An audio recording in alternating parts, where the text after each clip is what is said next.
the Demons change rooms because they're good enough to join us. Angus, congratulations on the milestone. It's all been happening in your life. You've got engaged, the 150th tonight. Congratulations. What a complete team performance. Oh, Jake Lever can jump in if he likes. What impressed you the most about tonight's performance? Yeah, there's been a lot going on. I think Goody talks a lot about respecting the game, and we've had a 5-day break. The boys have recovered really well, and every game's got to be hard, no matter who you're playing against. And to keep a team to 49 points, I think, it's a real feather in the cap of our group. We try and pride ourselves on defence, and we got that tonight. It was awesome. Angus, congratulations on 150 games, mate.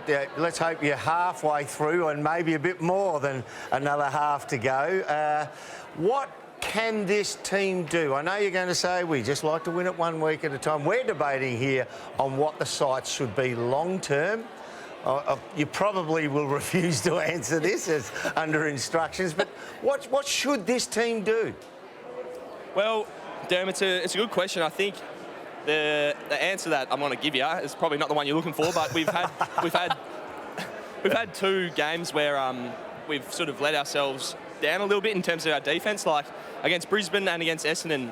You can see pretty quickly what happens when you don't bring the A game, and the team's so even this competition. So I think for us, it's trying to improve each week, but there's those little lapses, and that's why the first thing I said is you got to respect the game. It's so hard to win, and if you don't come 100% ready to play, then you're going to lose, and you're going to lose in bad style as we've done. So that's it for us. We're trying to minimise the inconsistencies and improve each week, and we've all got full faith in each other and the coaching staff. So we just got to keep building.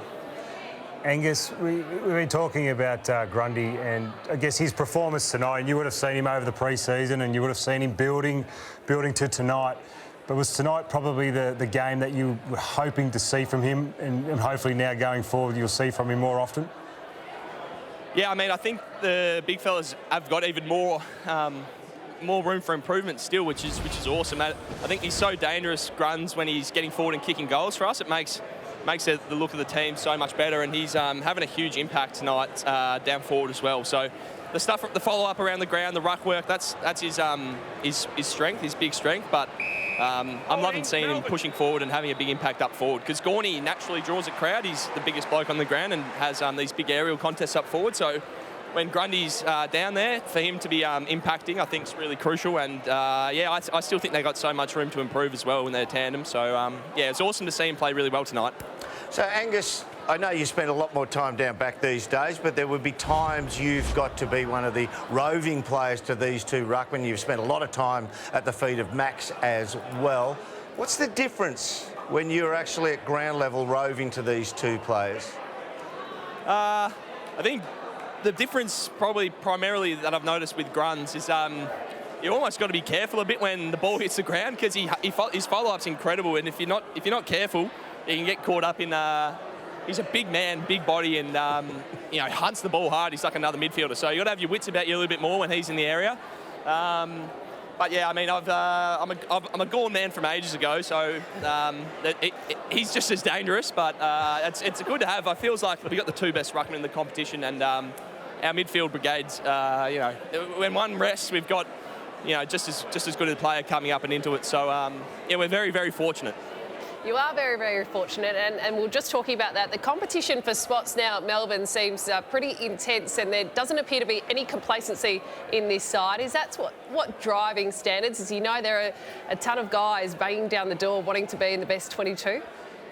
Yeah, 100%. I think our VFL team is 4-1. They've just lost 1 game, so it's a credit to our whole program that we've got a really strong Casey Demons team that, you're right, it's putting pressure on the ones, and I think that's really healthy. So you've seen guys already this year come in and have a really strong impact. Harmsy's came back tonight and came on late and got a couple of touches. We've had Judd McVee's come through our VFL program. He's having a big impact. Shaki played tonight after some really good form. So as a club, we're trying to build a successful program across both levels, and that sort of elite culture that we're trying to build shows in these sorts of performances where you're getting results at the AFL, but the VFL is super important as well. So it hasn't always been like that either. I've been at the club, this is my 9th year now, and it certainly hasn't always been the case. So the leaders, the club, Simon Goodwin, Purdy and Kate Roffey, and the whole,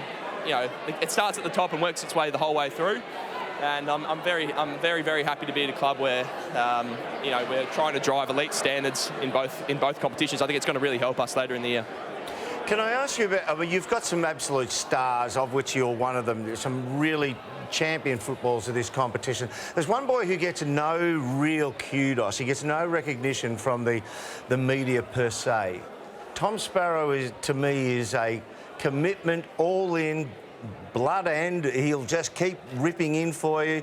And his ability, he knocked over McDonald in a one-on-one marking effort when he found himself unusually forward in the first quarter.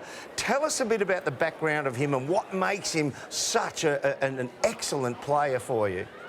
Allow me to right that wrong, Derm, because he's one of my favourite teammates to play football with. I think the things that Tom Sparrow does, I'm so glad you brought him up, because he can very easily just go the whole game and play his role to perfection and not get the recognition I think he deserves. So he's super fit, he's super tough, and he just loves executing his role for the team, and he's really selfless with the way he goes about it. So, as you've said, we've got some great players, and they were able to do what they do because Tom Sparrow's, running real hard in the background. He's putting his body on the line, which you pointed out tonight. He does that all the time.